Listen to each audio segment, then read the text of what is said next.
Hi everybody, I'm Dr. John Douillard, and today I want to talk about the difference between sitting and squatting and standing. As you can see, I'm squatting here today for this video. The study came out in 2020 from the Proceedings of the National Academy of Sciences, and they actually evaluated the hunter-gatherers and how much they hung out and rested and were sedentary throughout the day. And what was surprising was it turned out that they actually sit around for about 9 hours a day. And when they compared Westerners, they found that Westerners sit around and chill and hang out for about 9 hours a day. The difference between how we sit around and hang out is we actually literally sit around. And when we sit around in our style, it's very passive. And sitting has been linked to a host of health concerns, including heart disease, obesity, diabetes, cancer, muscle degeneration, depression, back pain. It's crazy that what sitting can do. But when they found that the hunter-gatherers, when they would sit around and hang out, they were doing something called active rest, where they were actually squatting like I am now squatting. You probably can't see my knees, but my squatting. And when I squat, something completely different happens. All my muscles are very active. My diaphragm is very active. All my muscles are contracted, which are forcing my lymphatic system to pump. And when we just sit down in a passive way in a chair or a couch, the muscles just sort of relax, and all the postural muscles just sort of relax.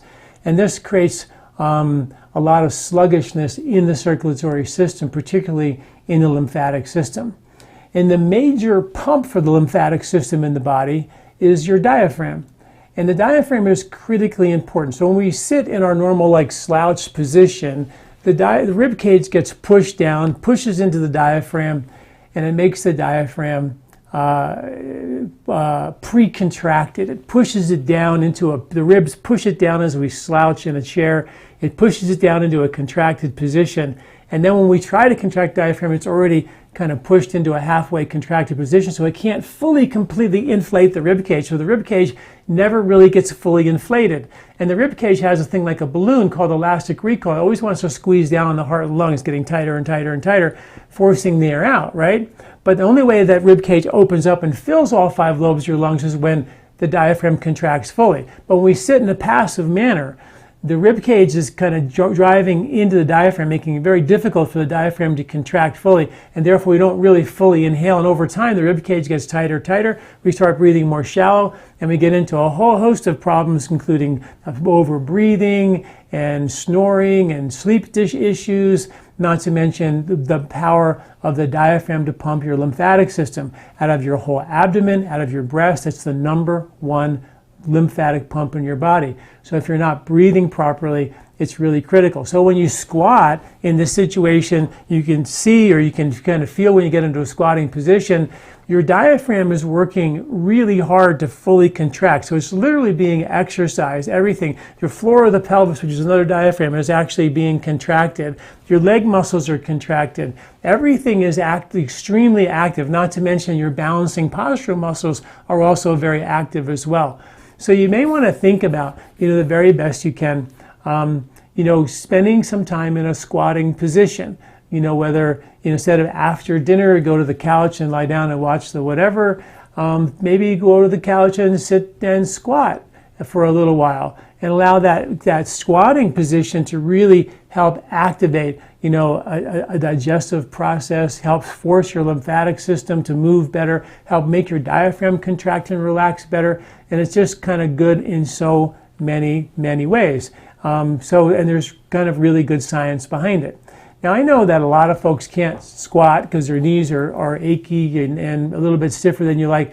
So a lot of research has shown that standing is actually quite just as good as sitting. In a study, there was a 2021 study that just came out in the Journal of Sciences in Medicine for Sport, found that standing was able to lower blood sugar and lower insulin levels and metabolic issues or metabolic syndrome in a pretty significant manner. And it had nothing to do with how fit you were, how much activity you were, or how sedentary you were. Just standing was actually good, which is why the whole standing desk thing is so critically good for us to have a standing desk. They have ones that pop up and down that you can actually change it. and up and down. If you feel like you need to sit for a bit, you can do it that way. So that's a really important thing. But standing is critical. Just standing has huge effects after meals. Maybe doing some work or reading, or even try eating when you're squatting. Traditional cultures around the world would squat a lot. Chairs are relatively a recent invention, only about 5,000 years old. And even then, for most of those years, it was reserved for the royalty and the special people. And the regular folk, we had to basically squat. So it's something that's really important for our floor of the pelvis, which is the diaphragm, for this diaphragm here. And that supports the function of the cerebrospinal fluid in and out of our brain, which is so critically important from the Ayurvedic perspective.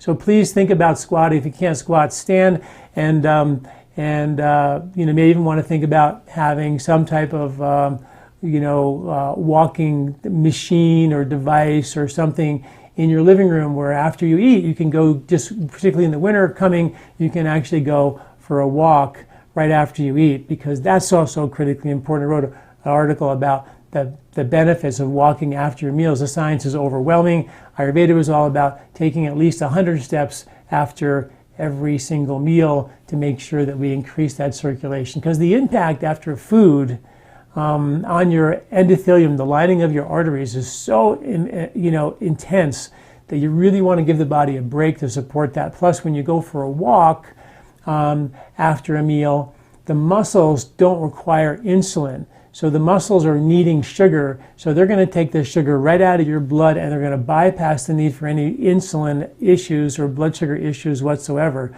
So one of the best ways to mitigate any after meal blood sugar related issues is to go for a walk after a meal and actually use your muscles, which will suck up all that extra sugar that you don't need, so that may end up lingering in your bloodstream. Right? These articles, read the article about walking after your meals, amazing science, and this article, the benefits and the science of squatting and standing versus sitting. So check it out at LifeSpa.com. Thanks for listening. I'm Dr. John Douillard.